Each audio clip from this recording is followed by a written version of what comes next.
Mesdames, Messieurs, amis des journaux, bonjour. Mise en conformité des partis politiques à la nouvelle charte, la Cour fixe le délai au 16 mars, annonce le quotidien. Le potentiel est écrit noir sur blanc qu'à quelques mois des élections législatives, la Cour s'est prononcée sur le décret portant convocation du code électoral. Rappelant qu'après la date choisie pour les élections sera respectée, l'institution annonce que les partis dûment enregistrés avant la promulgation de la loi portant charte des partis politiques en République du Bénin ont jusqu'au 16 mars 2019 à minuit pour accomplir les formalités de conformité. Le pays émergent, appuyé par ses confrères de l'autre quotidien et le leader du jour, renseigne que la Cour de Diogbenou, après toutes les analyses, décide en primo que le décret numéro 2019-012 du 9 janvier 2019 portant convocation du corps électoral pour l'élection des députés à l'Assemblée nationale 8e législature n'est contraire ni à la Constitution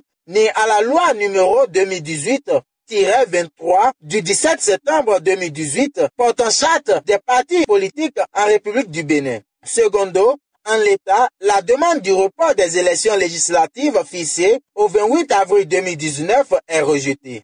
Tertio, les partis politiques dûment enregistrés avant la promulgation de la loi numéro 2018-23 du 17 septembre 2018 portant charte des partis politiques en République du Bénin ont jusqu'au 16 mars 2019 à minuit pour accomplir les formalités de conformité à la charte.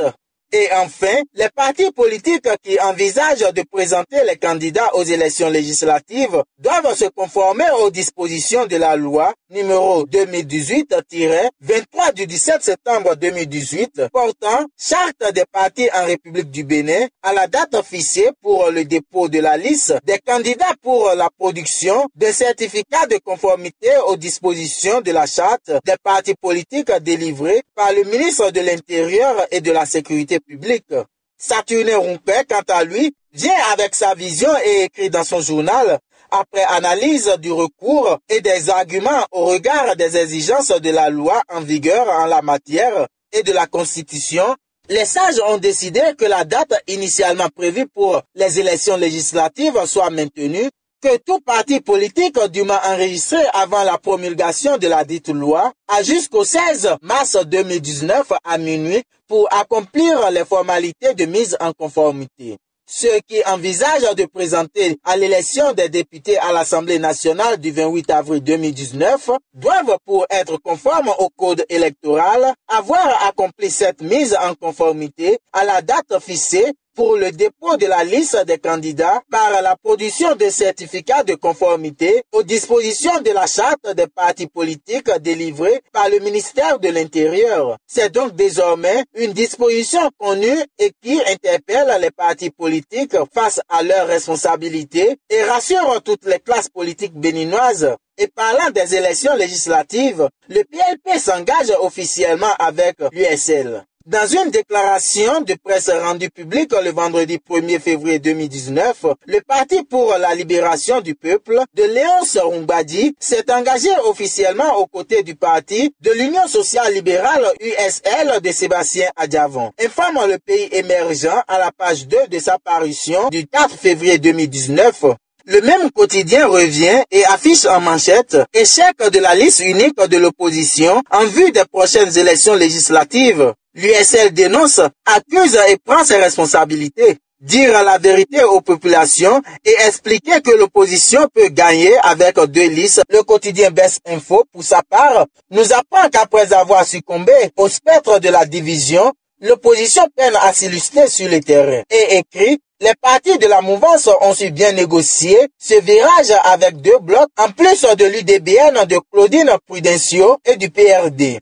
Ces formations sont déjà en ordre de bataille et n'attendent que le jour J. L'opposition, par contre, a passé tout son temps à multiplier les meetings, conférences et séminaires, à tergiverser et à se perdre en agustie. Est-ce à dire que la mouvance est un modèle à suivre pour l'opposition?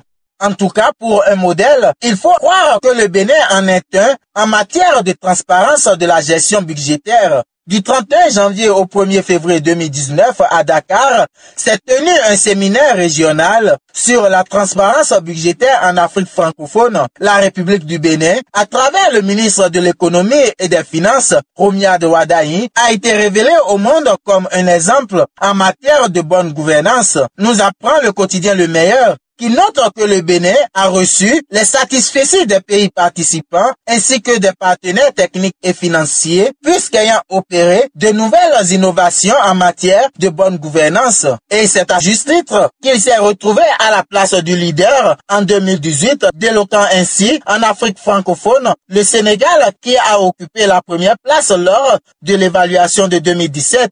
Soleil Bénin Info, quant à lui, affiche en manchette le Bénin, un exemple en Afrique francophone, et écrit pour sa transparence dans la gestion budgétaire. Le Bénin a été identifié comme un pays modèle à l'occasion du séminaire régional sur la transparence budgétaire en Afrique francophone tenu à Dakar du 31 janvier au 1er février 2019. Le quotidien Le Potentiel viendra confirmer les écrits de ses confrères en affichant comme grand titre les efforts économiques du Bénin reconnus. Et note que la République du Bénin a été révélée à travers le ministre de l'économie et des finances Romiade Wadahi comme modèle lors du séminaire régional sur la transparence budgétaire en Afrique francophone tenu à Dakar du 31 janvier au 1er février 2019.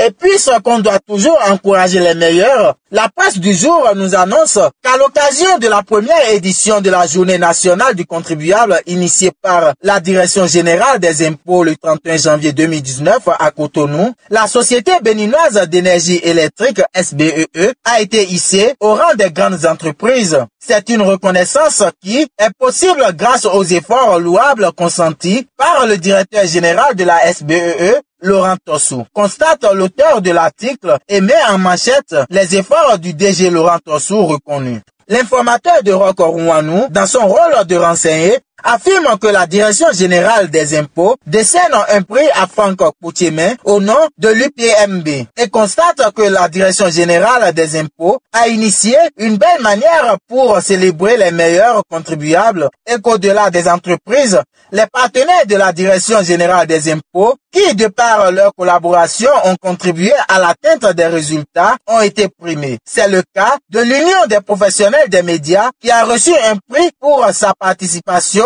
à la promotion du civisme. Merci pour votre aimable attention. Bon week-end à toutes et à tous.